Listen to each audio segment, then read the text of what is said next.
Now back to royal reality, and King Charles has given a recent health update. What's the message for the public? So King Charles has said that he's on the better side of his cancer treatment, which would indicate that he is improving. Now, he said this to a florist while he was celebrating Bradford's status as a city of culture, although many people may disagree with that now. And, you know, he gave this update during a conversation with the florist that handed him flowers. And it's interesting because it kind of draws contrast with what Prince Harry said in his BBC interview when he said he didn't know how long his father had left, which many people saw as a gross, breach of privacy and a really totally unnecessary intervention, because many people are thinking, oh, actually, is he getting worse? Are they just buying his time? So for the king to actually say this, I suspect is probably in response to what Prince Harry said, but it's also an update for a public that's concerned. And I'm glad he said that. I mean, it's very kind of him to have given us this update, because we know that he's still working hard. We know that Queen Camilla is concerned that he's pushing himself too hard. So for him to say this shows that the treatment is moving in a positive direction, and hopefully we can have the king for a lot more years to come. And still on the king, we know the King's Duchy of Cornwall in particular is a very successful enterprise. It's been reported this week that the king is now twice as wealthy as his mother. How does that come about, and how is this wealth defined?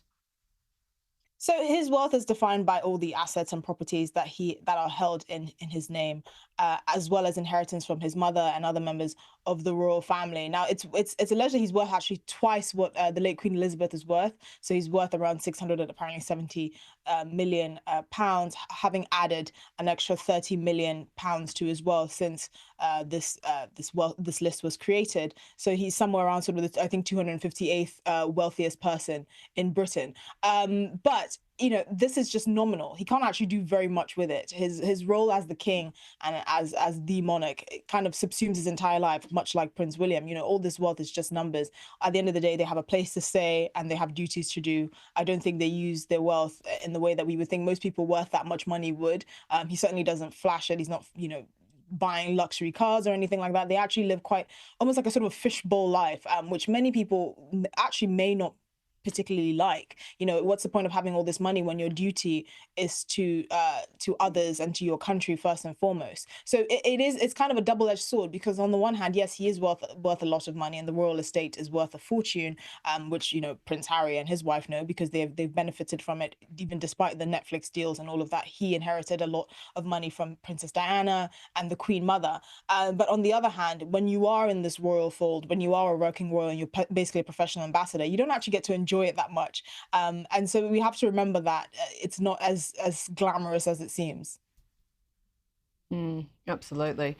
Now, Eurovision was on yesterday, and prior to the big show, the Irish Guard sent a message of good luck.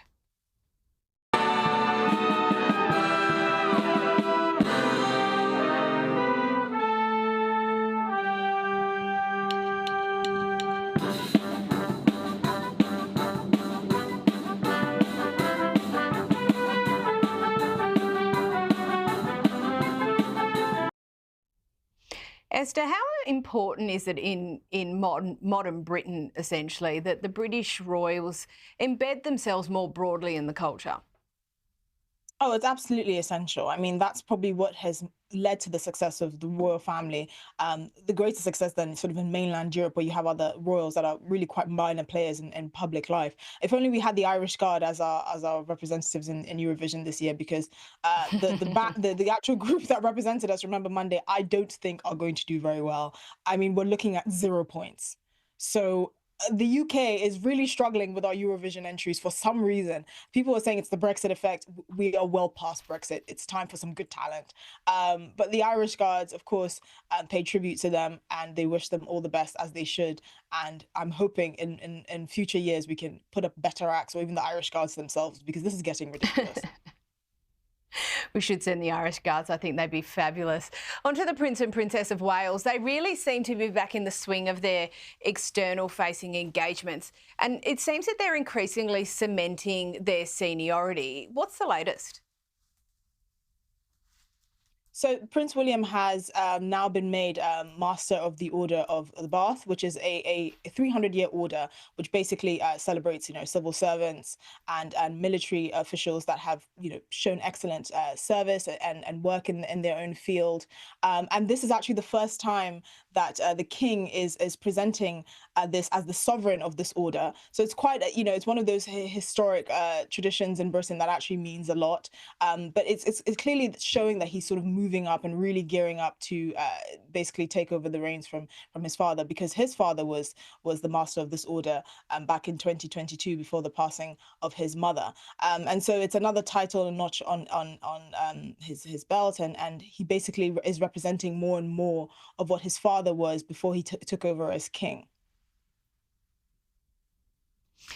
And tell us about the Wild Gala at Kew Gardens. Princess Beatrice looked absolutely stunning. She was wearing Australian designer Rebecca Valance. Perfect outfit for the occasion. What was the purpose of the event? So it's actually quite heartwarming. So it was this wildlife charity that was started by Queen Camilla's brother, Mark Shan, before his passing in 2014. And the royal family have actually really supported her and her brother's charity in this way. Obviously, it is to do with wildlife and conservation, so it's something that's very close to the king's heart. But it's actually really nice to see other members of the royal family patronizing this charity. This gala was held in Kew Gardens, and it was very lavish. You had dancers on stilts, and you had all this sort of floral decorations, and really making it kind of like a sort of a conservation bonanza, effectively. But that was the purpose of it, and it's really nice to see that Queen Camilla and the rest of the royal family have supported her and her family in this endeavor. And it just shows sort of how the royal family are more than just the king and Prince William and all of that. They're also other extended members of the family. For Princess Eugenie to come and support this is really quite heartwarming. Yeah, absolutely. Thank you so much, Esther Krakue.